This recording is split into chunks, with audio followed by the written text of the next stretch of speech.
autistic spectrum disorder. This is one of the variables we do not have a lot of information about.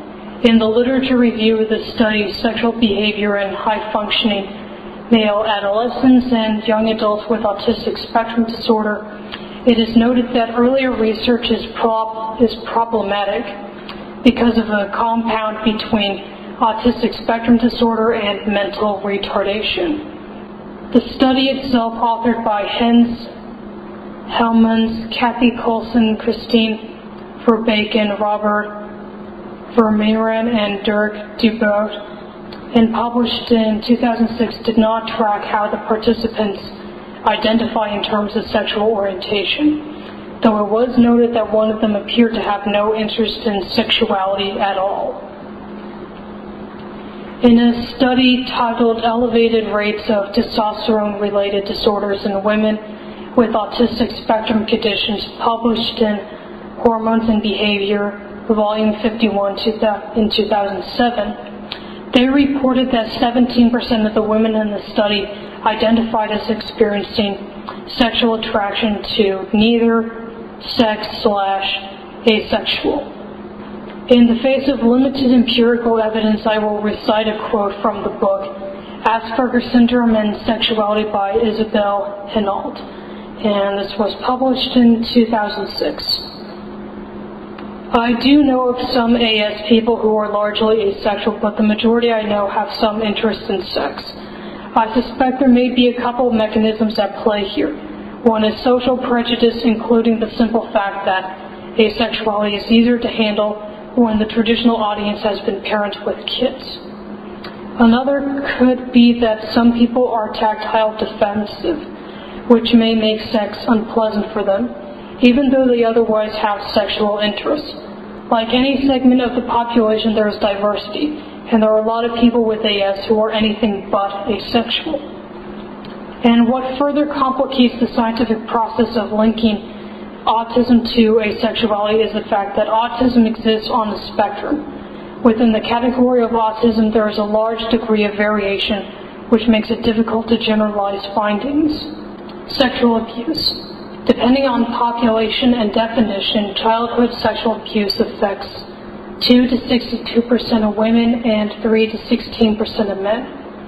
The statistics came from the article Child Sexual Abuse by Charles Felsen Johnson, and was published in the Lancet Volume 364, 2004.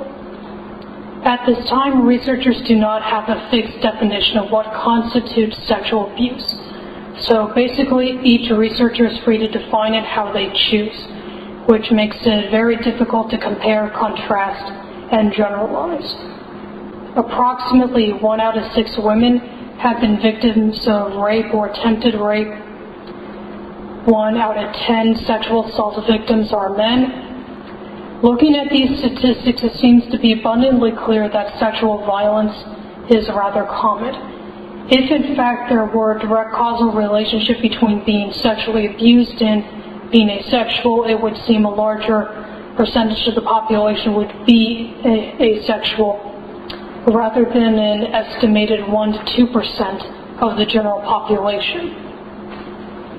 Based on my literature review, sexual abuse better accounts for physical problems involving sexual response than it does explaining a complete loss of or diminished sexual desire. And typically, after a certain amount of time has passed, sexual desire tends to come back. And last but not least, any discussion concerning sexual abuse as it pertains to this context ought to be discussed in its complete complexity and not limited to whether someone has been sexually abused and whether they identify as asexual. There are a multitude of factors that determine to what degree there will be long-term problems, such as over what period of time did the abuse occur, over that period of time how often did it occur, how were they sexually abused, who were they abused by, and did they later seek help and support, and were they made to feel responsible and guilty for what happened. Of these factors, the most significant seems to be the relationship between the abuser and victim when analyzing the long-term effects of sexual abuse. Religiosity, negative attitude towards sex.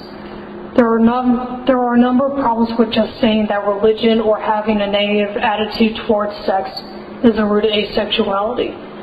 It is an overly simplistic explanation to blame religion without acknowledging the inherent complexity among and between religions.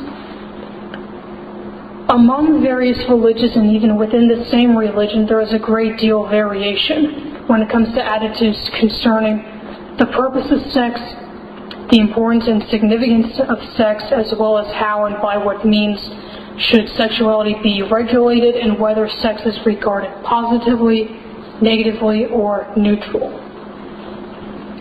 What is likely more significant in determining whether someone is going to experience distress and decreased sexual desire is whether or not the religion you are following is very absolutist. There's no ifs or buts that this behavior is wrong. And so they're very strict, sort of very narrow, no ifs or buts, and have a negative lean, a negative interpretation of sexuality.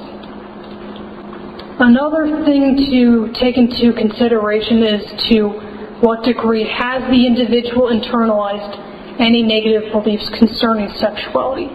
Plenty of people go through the motions of attending a religious service, but in their own private lives they do as they want.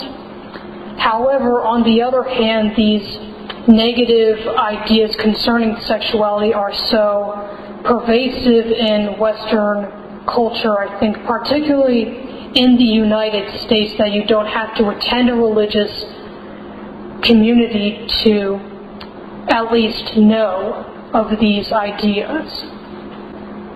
So one shortcoming of this idea is if being religious or having a negative attitude concerning sex is correlated or casually linked to